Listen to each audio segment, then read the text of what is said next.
오늘 알려드리는 정보는 항공사 승무원이 알려주는 좌석 업그레이드 무료로 받기에 관한 정보입니다.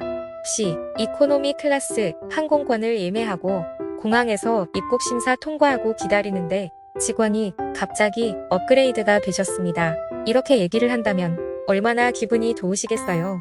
그런데 이런 경우를 들어보셨거나 아니면 본인이 직접 경험하신 경우도 있으셨을 텐데요.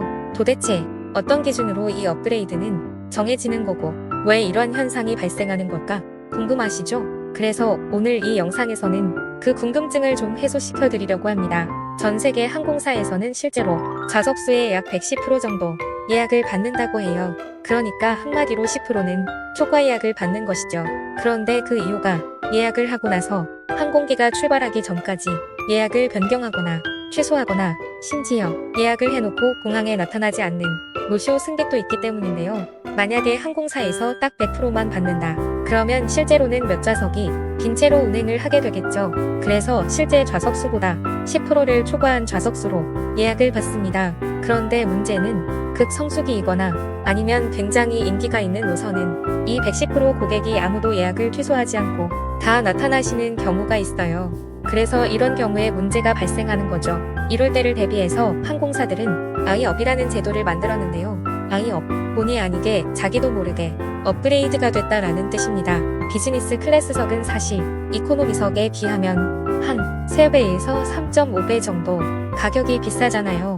그래서 이렇게 업그레이드 된다면 정말 대박이죠. 그럼 도대체 어떤 기준으로 아이업이 되었는지 말씀을 드릴 건데요. 혹시 이렇게 생각하시는 분도 있을지 몰라요.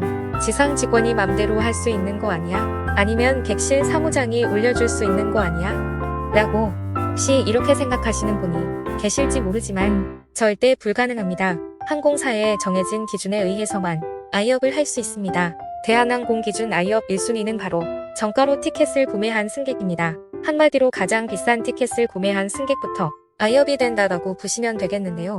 그래서 단체 항공권이나 할인 항공권은 거의 기회가 없겠죠. 지금 말씀드린 기준에 얽힌 대한항공 직원분의 사연을 소개해드릴게요. 제 사례 하나를 말씀드리면 제가 이제 예전에 파리로 가야 될 일이 있었는데 파리로 갈 때요. 여러 명이 같이 가는 일정을 짠 거예요. 그래서 저는 이제 당연히 항공사 직원이니까 저만 제드 티켓으로 직원 할인 항공권을 끊었고 나머지는 다 저의 친구들이고 일반 항공권을 끊었죠. 공항에 갔어요. 공항에 가서 직원 카운터에 갔더니 이렇게 알려줘요. 오늘 못 하실 것 같습니다 하고 청천벽력 같은 말을 들었죠. 오늘 예약이 너무 많아서 이코노미 클래스가 너무 많아서 오버부킹이라서 저보고 못 하실 것 같습니다. 그러는 거예요. 근데 이제 생각해보니까 만약에 제가 이 비행기를 못 타고 집에 가버리면 저를 포함한 다른 분들 일정이 다 어그러지는 거죠. 그런 상황이라서 제가 안 되겠다 큰맘 먹고 돈을 내고 바로 산 거예요. 공항에도요 발권 카운터가 있어요. 대한항공 발권 카운터에 가서 돈을 내고 오늘 산 거예요.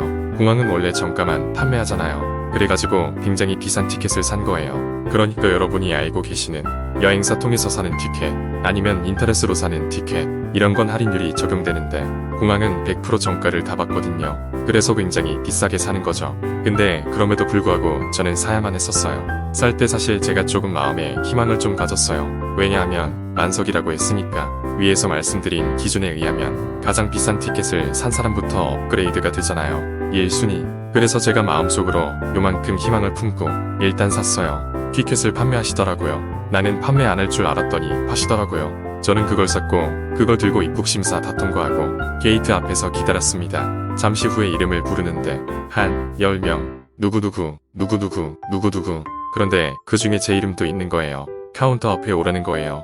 게이트 앞으로. 그래서 가져갔더니 아니나 달라 저보고 보딩 패스를 달래요.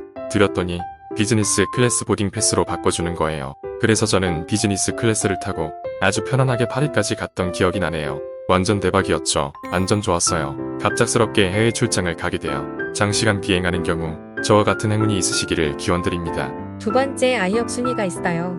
두 번째 기준은 뭐냐면 여러분 마일리지 아시죠? MP, MMC라고 구분하는데 예를 들면 100만 마일 이상은 MMC, 그 다음에 50만 마일 이상은 MP 이렇게 부르는데 마일리지가 많은 순서대로 비즈니스 클래스로 업그레이드 시켜줍니다. 그런데 지금 말씀드린 이 업그레이드 기준에서 예외인 상황일 때가 있어요. 바로 스페셜 밀을 주문했을 경우인데요. 왜냐하면 이코노미 클래스에서 스페셜미를 주문했는데 갑자기 비즈니스 클래스 스테이션으로 변경하기에는 시간적 여유가 없잖아요. 그러니까 이럴 때는 업그레이드 순서가 밀리기도 하니까 참고하시면 좋을 것 같아요. 그리고 또 하나 예를 들면 혼자 여행하시는 분들은 업그레이드 기준에 의해서 아주 쉽게 업그레이드가 가능한데 5명, 6명씩 단체로 티켓을 구매해서 여행하는 경우에는 업그레이드가 사실 어려워요.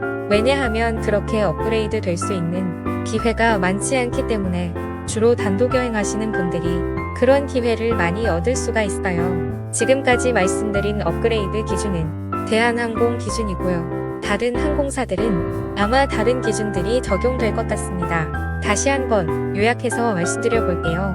우선 두 번째 순위부터 말씀드려 보면 50만 마일, 100만 마일 이상의 마일리지가 쌓였으면 자동 승급 대상이 되고요. 첫 번째 순위는 정가로 탑승권을 구매한 승객에게 주어질 수 있는 행운인데요. 급성수기 또는 인기 노선 정가 티켓을 탑승 직전에 구매했을 경우 내가 신청을 안 해도 비즈니스석에 여유가 있을 때 자동 승급됩니다. 오늘 드린 정보가 여러분에게 행운으로 이어지길 바라봅니다. 영상 시청 끝까지 해주셔서 감사합니다.